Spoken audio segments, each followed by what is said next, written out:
One of the greatest mysteries of our time is finding out why the Great Pyramid is still considered Cheops' last abode. What evidences the Egyptologists have to convey that belief? This may sound strange, but there are not solid proofs that the Great Pyramid was really a tomb, and above all, that the monument was built during the Cheops kingdom. I have many doubts that Cheops workers made one of the wonders of the ancient world. First, because Egyptologists have never found organic matters into the Great Pyramid. When the chambers were discovered, they were totally empty. The history teaches that thieves have always left traces of their passage. Shards, fragments of plants, objects smashed. In the Great Pyramid, none of this happened. It seems that the thieves have also swept the floor before leaving the pyramid. Second, Egyptologists have never found hieroglyphics painted or engraved on the walls inside the Great Pyramid. This is another important detail because, as we know, in all ancient Middle and New Kingdom tombs, Pharaoh's memory was always preserved by ancient writings painted on the walls of their tombs.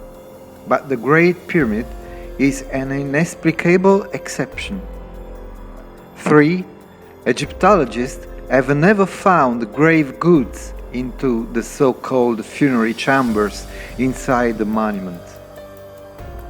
That is very basic detail because ancient Egyptian civilizations became famous thanks to the majestic wonders found in the pharaoh's tombs.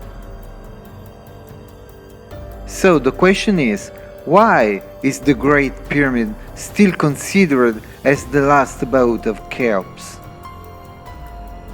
Officially, Egyptologists proposed 2 points they stated essential. First, Herodotus' main masterpiece, known with the title of Historia, seems to have inspired modern Egyptology.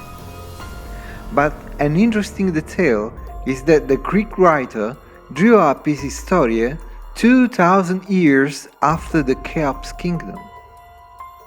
So it's possible that some memories could be incorrect. For example, he told about the pyramid's construction, underlying that workers used little wood machine to carry the stones to the upper of the building. But Herodotus' tales conflict with stones' characteristics forming the pyramid, such as the granite blocks, for example, shaping the king chamber and the jet. They are very heavy and they need not a small wooden machine to carry them to the top of the monument. So it is very probably that in some points he was wrong with pyramid history. Second, in 1837, the English colonel Howard Wise and his friend John Perring, at the climax of a disastrous archaeological expedition, as for a miracle, they found the proof that the Great Pyramid was built by Cheops workers.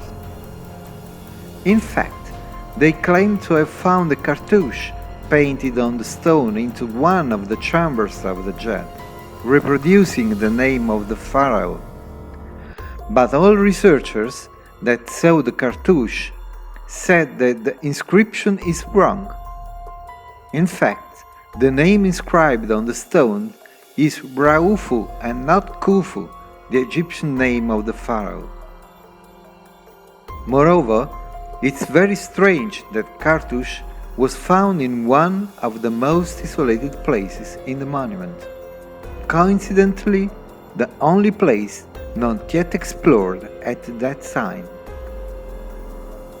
So my aim was to shed light on the real purpose of the inscription. Is the Cartouche a forgery as many researchers affirm, or not? The dispute is still unsolved because all efforts to study the inscription are denied by authorities. That's why I believe that authorities' attitude is the real proof that Weiss's Cartouche is just only a forgery. Otherwise, in the time, almost one authorization would have been given. Those are all Egyptologists' proofs about connection between Cheops and the Great Pyramid. And I may say that it's too few to plan a correct theory without any doubts. I believe that Cheops was not the father of the pyramid, and my conclusions are based on a very easy issue that helped to find out the truth. Egyptologists declare that the monument was built to preserve the mummified body of the pharaoh, waiting for resurrection. According to the funerary rules, at the time, an essential condition was to bury the body in the ground.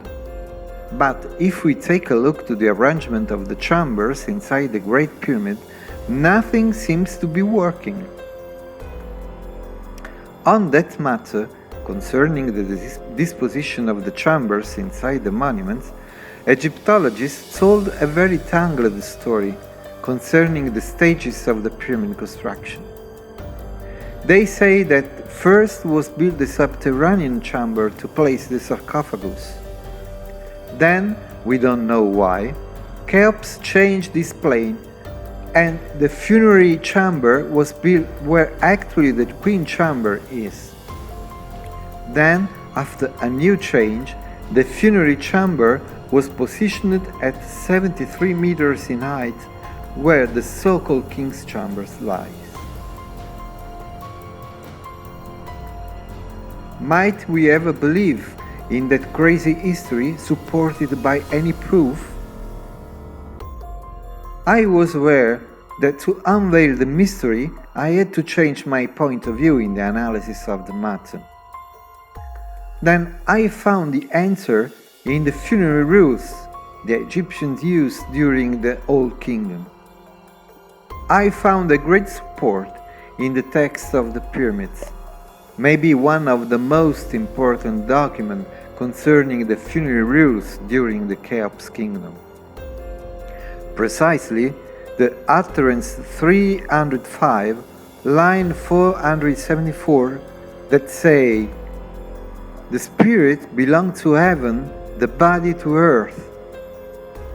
So the statement, "the body to earth," is a funerary dogma confirming that the pyramid was not a tomb, or Cheops was the first heretic pharaoh of ancient Egypt. Because at that time, if the body of the pharaoh was not buried in the ground, it would be a great heresy. In fact, during the dynastic age, all funerary chambers in all tombs of ancient Egypt were built under the ground. Why the Great Pyramid is an exception? Cheops must really be considered the first heretic pharaoh of ancient Egypt. And in this case, why Egyptologists never worried about this essential detail that could shed light on the mysteries of the pyramids?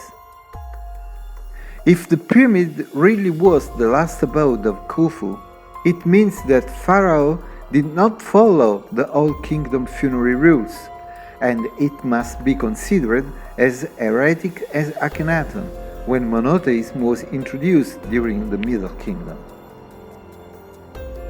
So I believe it's time to confine the Great Pyramid in its own historical time, exactly at the beginning of the Tepy, during the Gold Age, the time of the gods.